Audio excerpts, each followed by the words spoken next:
Welcome to another program in our series, Freethinking Forum.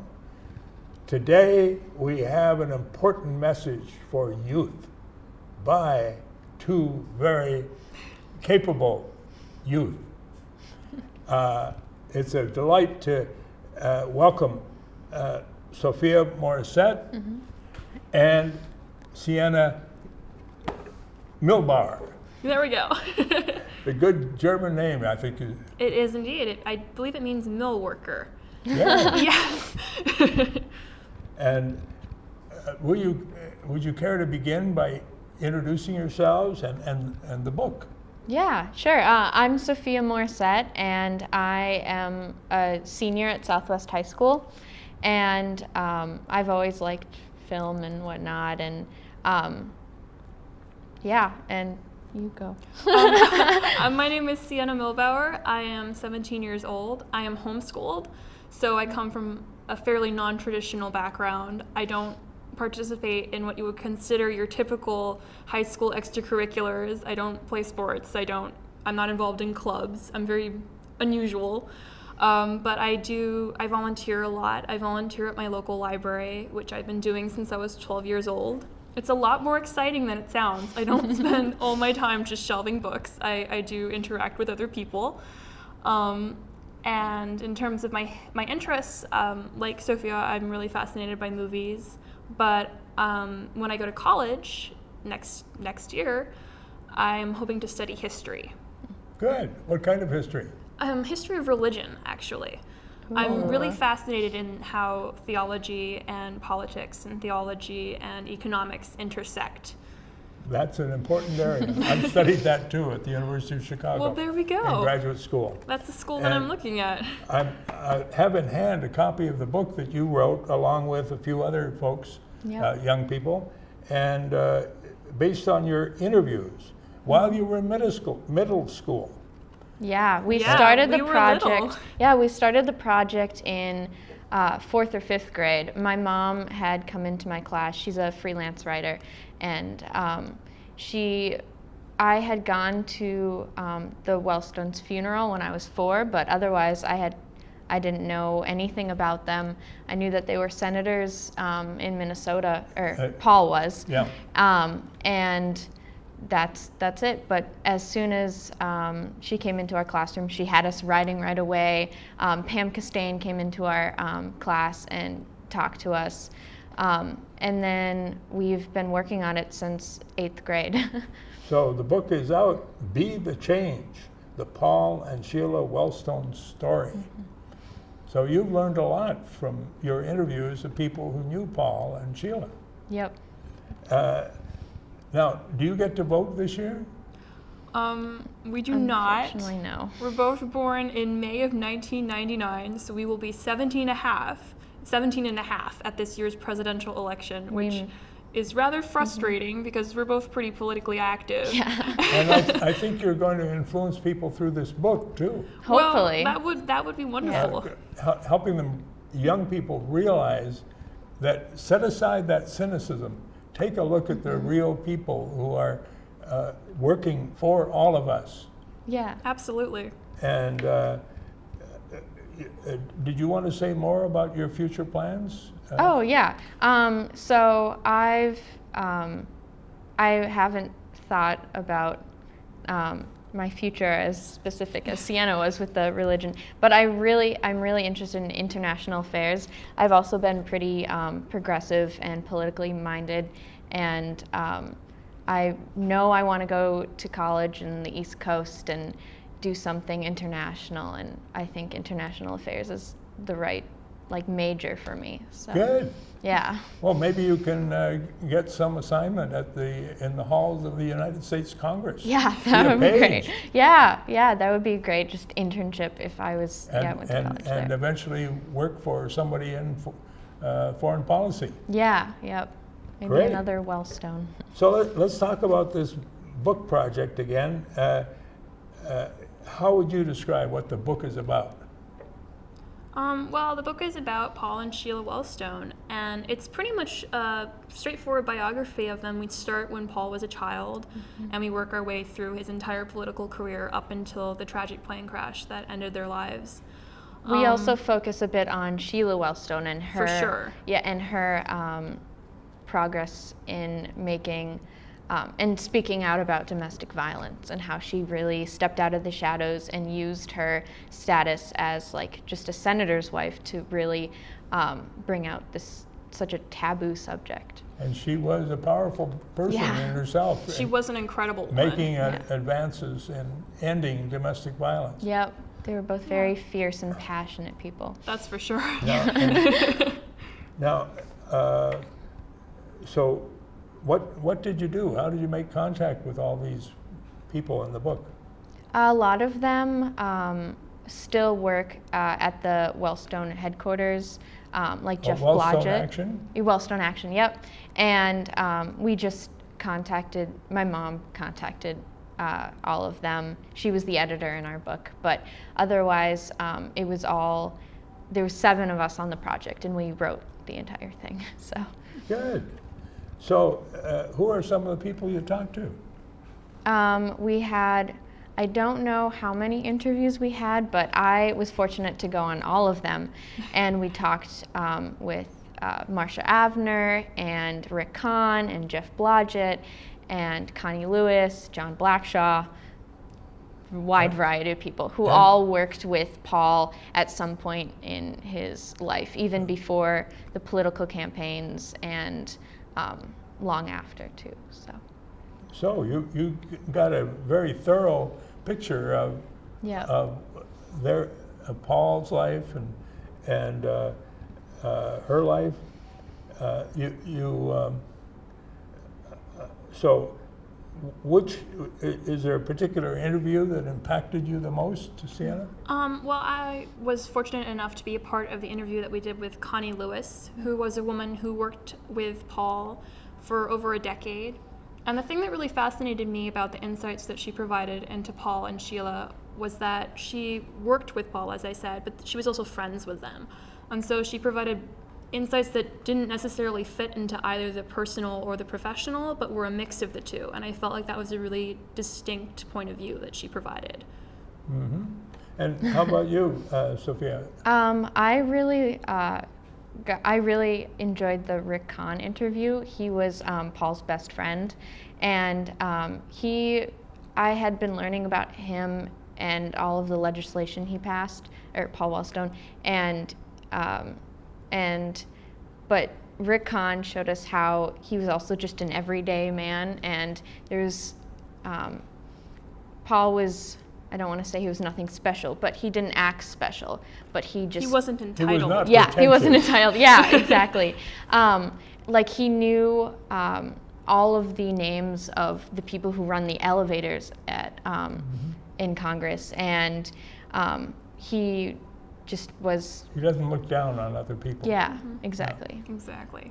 So, and that's a marvelous thing to realize as you move away from the cynicism that so many people have about politics. Mm-hmm. Well, that politicians are people too, and like most people, some of them are very decent. They're actually nice people to hang out with. And we need to find out which ones they are that are the most decent ones. Yeah. And this helps us begin to recognize the decency in not only Paul and Sheila, but other politicians and their spouses and other people active in politics. Absolutely. Yeah.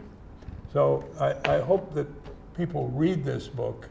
And how can they get a copy of it? Well, they go on to bmondopublishing.com, I believe. Is it .org or .com? B-Mondo Publishing. .com, I believe. .com. It's also available on Amazon too. You can order it on Amazon. Yeah. Yeah. But is there something on the B-Mondo website that's more? Yeah, it should be able to link you. Well, and there's to also buying excerpts the book. From the book. From the book, and also we filmed one of the interviews that we did with Dave Wellstone. So there are good. clips of that on that particular website. Yeah. Oh, that sounds valuable. Yeah. So Is there something else? I mean, you told me a little bit about Paul Wellstone, what you learned about him. Is there anything more in another strand of maybe his work on mental health law?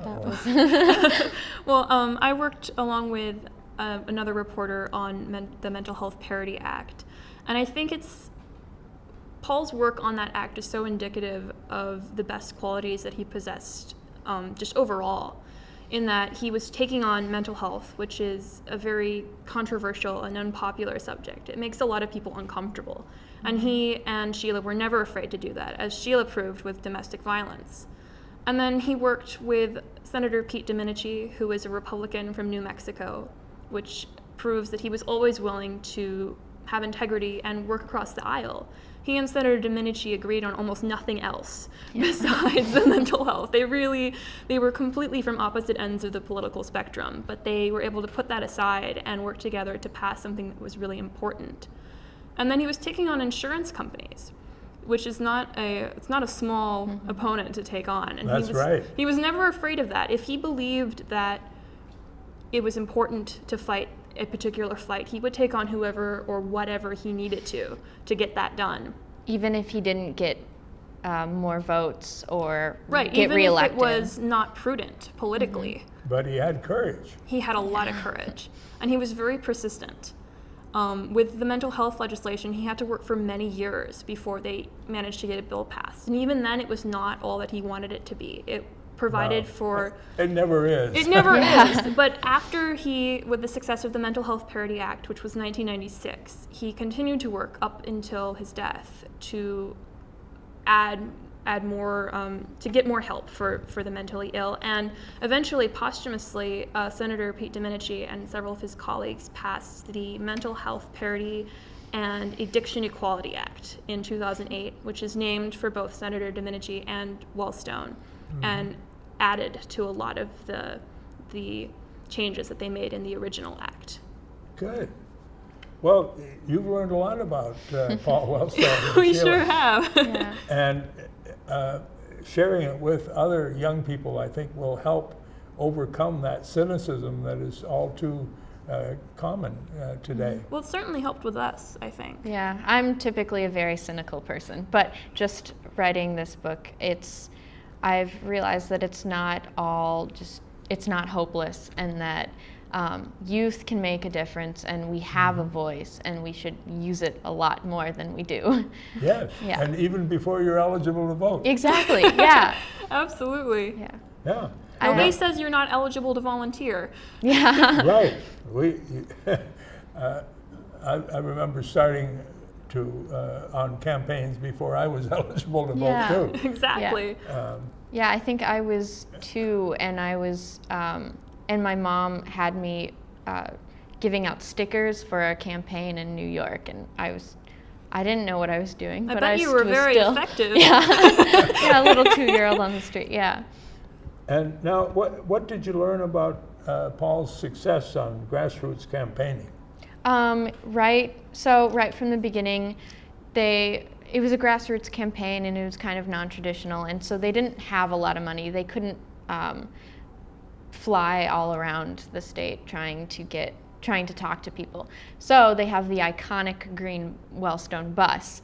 Well, it's iconic now, but that was very unusual. It wasn't Yeah, then. no, yeah, it was. His whole campaign was untraditional, but that's kind of what made it special too.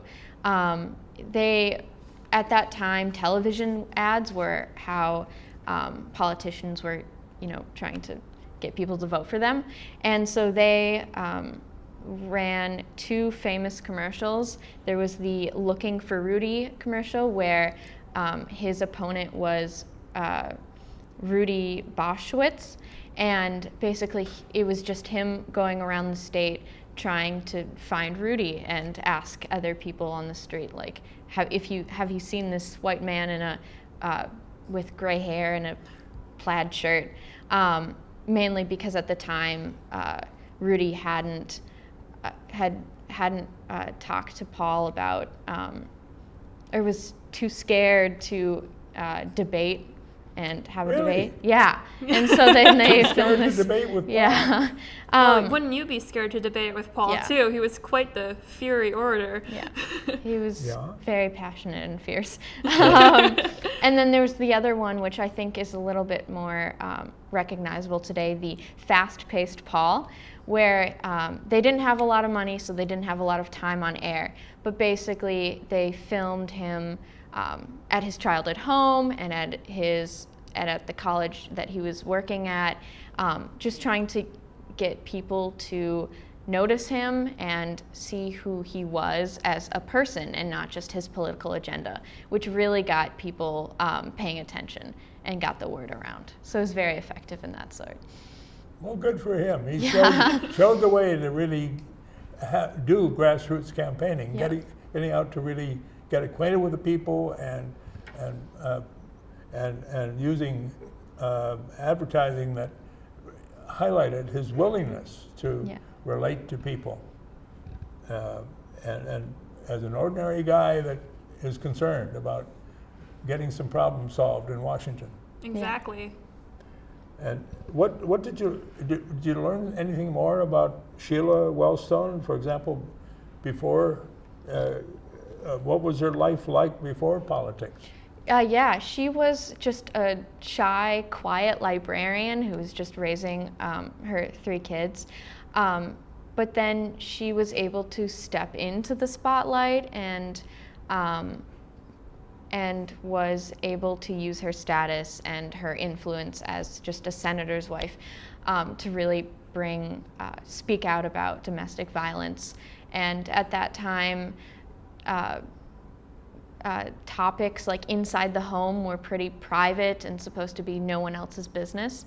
But John Blackshaw, who was the press secretary for the Wellstone campaign at the time, actually took her aside and urged her to use this power that she had to talk about an issue, and she chose domestic violence. And then I know you know a lot more about the legislation. Yeah. What about the legislation? Well, first, before she even got to legislation, she started by holding sort of town hall style meetings with victims of domestic violence, where she really wanted to go out and talk to the people who'd been affected by this, because it wasn't something that had happened a lot. Again, it was a taboo subject, so there was very little testimonial from victims or for people that had been affected by it. I know of some women's shelters that Harriet Tubman shelter. She was very involved in the building up of that shelter, absolutely.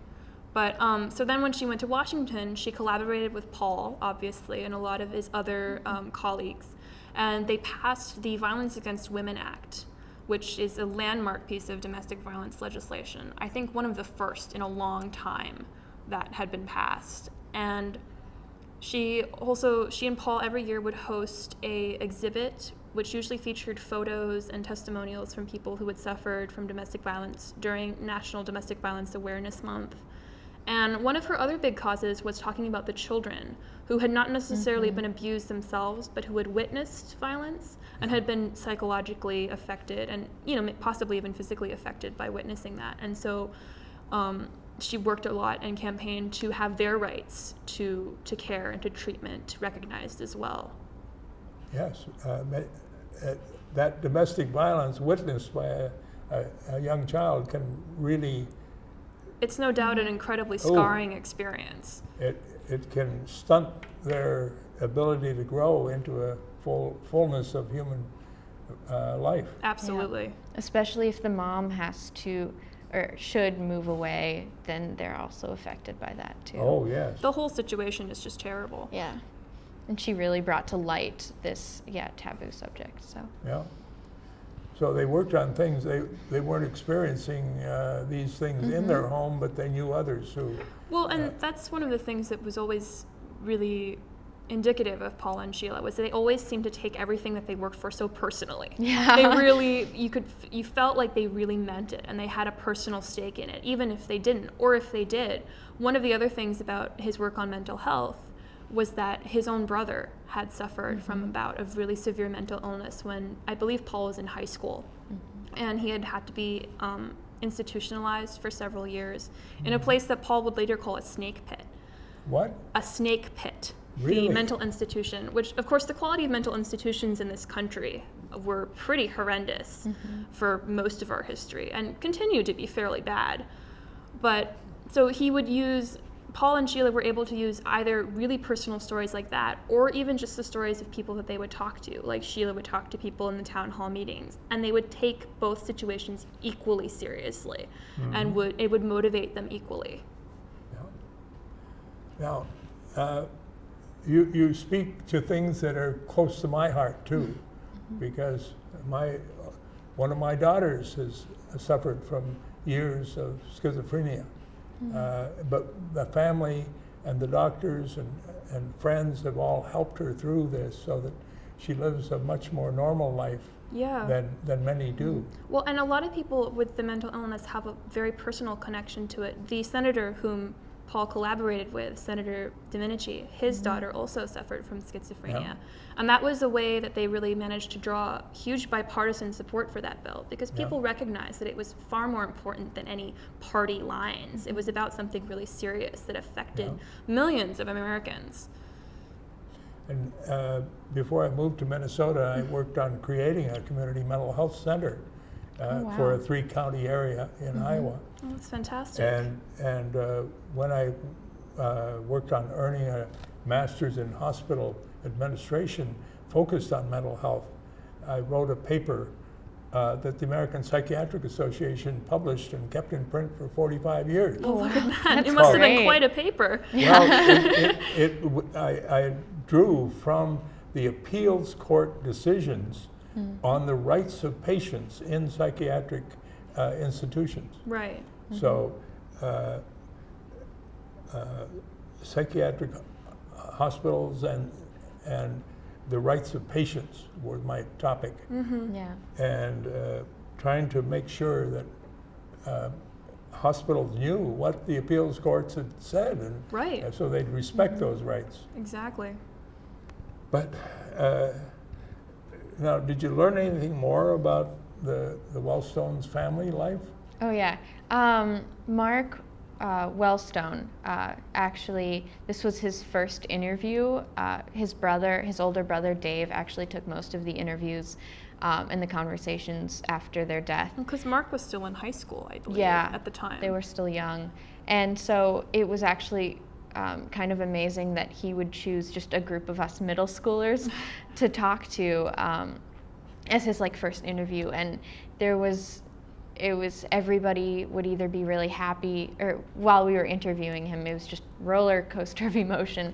We would, because he would tell all of these great stories about his parents, and then we'd also get sad. And we had been learning so much about who Paul and Sheila were as leaders in their communities and who Paul was as a senator, but we hadn't learned that much about who they were as parents.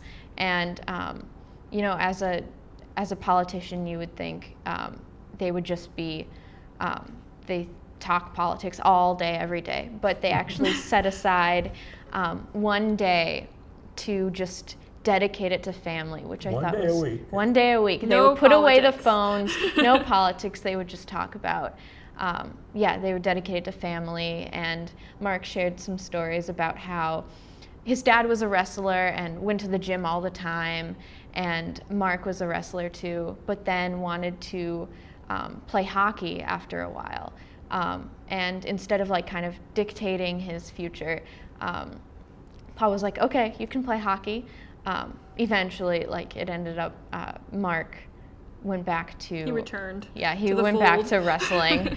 But it shows how, Paul also in his whole family life was never just, you have to do this or this. He listened to everybody, so. Good for him. Yeah. A good Yeah. father as well as a good senator. Yeah. It certainly was. A good person. Now, given the state of politics in America today, what kinds of concerns do you have about this world that you are inheriting? Well, as I said earlier, I'm a very cynical person, especially when it comes to politics. In my mind, it's still a world where the older people have more of a voice and more power in our politics and our future, but the youth are being overshadowed, even though we're the ones having to We live are with the the future. consequences. Yeah, we are the future. We have to live with consequences, which can be shown in like global warming. Like in 50 years, the world's going to be completely different, and now is the time to act. And we're not doing that great at acting and trying to secure our future. It can also be shown with the new, the UK leaving the European Union, Brexit, yeah, and how the older generation wanted to leave, and then the younger voters were choosing to remain. And they're the ones having to live with the consequences for longer. And I think also with Brexit, it demonstrates a lot of kind of disturbing movements that are happening right now, where there's a movement back towards nationalism and isolationism, and people are becoming more interested in having a more insular worldview. And I think one of the things that I admire most about Paul Wellstone was that he managed to be both a very local politician. He was always rooted in his Minnesota. You know, he knew where he came from and he knew who his constituents were, but he still was able to look at the bigger picture, to recognize that he wasn't just the senator from Minnesota. He was also a senator for the United States of America. That's and right. I feel like a lot of politicians have lost track of that, and they've either become too broad in their political mindset, or they've become too specific. They just latch themselves on to one very specific point of view, and they're not flexible, and they're not smart about looking at the bigger picture. Many times they've latched onto a point of view that associated with where the money comes from. Yeah, Exactly. That's for sure. There's this idea that you have to get your own legislation passed, and it has to be exactly like that. It's all about winning, and to compromise, it's to lose. Well, we want America to win, and that Right. the only way to get there is to compromise, negotiate, to form something that the majority can agree upon. Right. Yeah. So, based on your experience with this book, and what are your hopes for politics? Well, Paul was one to really listen to the youth, and he thought it was shocking and awful that youth had, when youth think about politics, they think about being fake and how everyone involved in politics is just a fake person. And Paul tried not to be that person, and I think succeeded.